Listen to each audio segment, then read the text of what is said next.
Good afternoon, everyone. Jamie Coots from Bloomberg and the MTA, and today I'm joined by Jeffrey Weiss. Jeffrey, you've actually just gave a presentation to the entire group here at the MTA. But why don't you give everyone a little bit of an introduction about yourself? I fell in love with the stock market when I was 13, Jamie, and I haven't been able to kick the habit since. I've been very lucky, along the way. I just was able to connect with one of the icons of the business, Newton Zinder, many years ago, and got to pursue my passion, which is all you could hope for in anyone's life in whatever they do. So if you had to say which actual discipline you chose or which you think gives you the most edge in the market, would it be technical analysis? Yes. Would it be fundamental? No. It wouldn't be any of the others? No, there's one. So what about? And only one. And that's because technical analysis, for me personally, is the only discipline I know of that risk management-wise has the best chance at stopping a financial cut from becoming a financial hemorrhage or amputation. Because this is one of the rarest businesses in that you could be right 8 or 9 out of 10 times and still lose a significant amount of money if you don't handle properly that 1 or 2 in 10 times when things go against you. So you don't need to bat extremely high with an average to do well in this business. Right. So you would say then that the ability to overcome emotional biases and most of the other things that tend to hinder performance in the market could be quelled with the use of technical analysis because it provides that discipline. Well, it's interesting, Jamie. Jesse Livermore, I believe, said the human side of every person is the greatest enemy of the average investor or speculator. And I try to address a lot of these. There's actually, I'm not going to try to plug it per se, but I have a book called Relationship Investing, Stock Market Therapy for Your Money. And there's 36 phrases I label as potentially dangerous phrases, which on the surface we hear spoken all the time, but which I believe have potential to do one great harm. So with technical analysis, I'm looking at the market because in the end, there's just one thing that matters, and you don't need to be a math genius to figure it out. And I certainly am no genius. Where do you buy? And where do you sell? And you take the net of that, and that's your success or your failure. And life becomes a lot more simple. It does. I think this business needs to be addressed in those ways because one of the principal things I always talk about is that the stock and the company are not one and the same. Right. And that's very, very important. If it were that easy that good companies became good stocks, it can't be that easy. Everyone would just be doing well. There's something that gets in the way called the bear market, which separates people from their money. And since stocks could theoretically go up to infinity, but can only go down to zero, go down 100%, the equalizing factor is that bear markets can ruin you no matter how much money you've made in the preceding years. And that's why humility, respect for the market's verdict, and following the market script and not writing your own, to me, are 3 things that have the potential to benefit people in their stock market journey.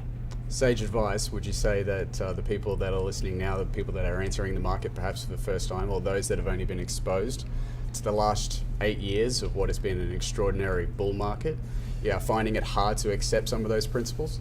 I hope not, because when you start out on the market's journey, the best way to start out, I think, is forgetting everything you've learned. It doesn't matter how many advanced degrees you have, Mensa Society membership or memberships, high IQs, no matter what business school you went to, it doesn't really matter. These are hopefully ingrained in people by doing their preparation before embarking on the market's journey, whether it's, as you say, from the mega bottom in 2009 to where we are now, or from during any other market, rally. That's important. Right. When you start out, you don't worry about how much money you can make. You protect yourself on the way down. It's like when you want to go into a relationship too, it's the same thing. As good as things get, that's going to be bliss. It's what can go wrong that may cause me to think twice about this relationship. The market is like a relationship: love, dating, separation, divorce, and parenting. And I try to relate the market and money to personal experiences, and that takes something very technical and makes it much more, I think, palatable for people to relate to. It's a very interesting approach, and you've obviously a CMT. Now, for aspiring CMTs or people who are looking at the markets and thinking about what sort of qualification they would need to acquire that would help them in the markets, how would you express the use of the CMT for young traders? Well, I think you should get it. I mean, my son got it. I can't even believe he's in this business, let alone getting the CMT, which I'm so proud of him for. When I got the CMT, I believe there's only 2 parts that were needed, which shows you I got mine, back into the 80s. But I think every industry, has to have some sort of, credential measure, if you will, to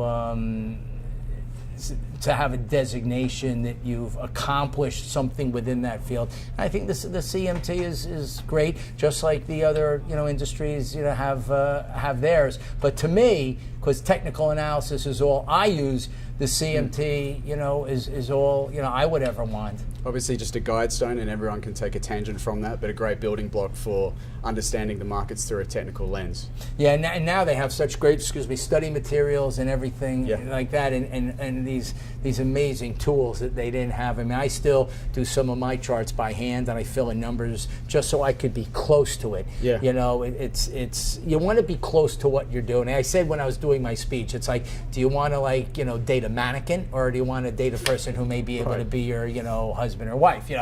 So I want to do the chart. I want to take my pen.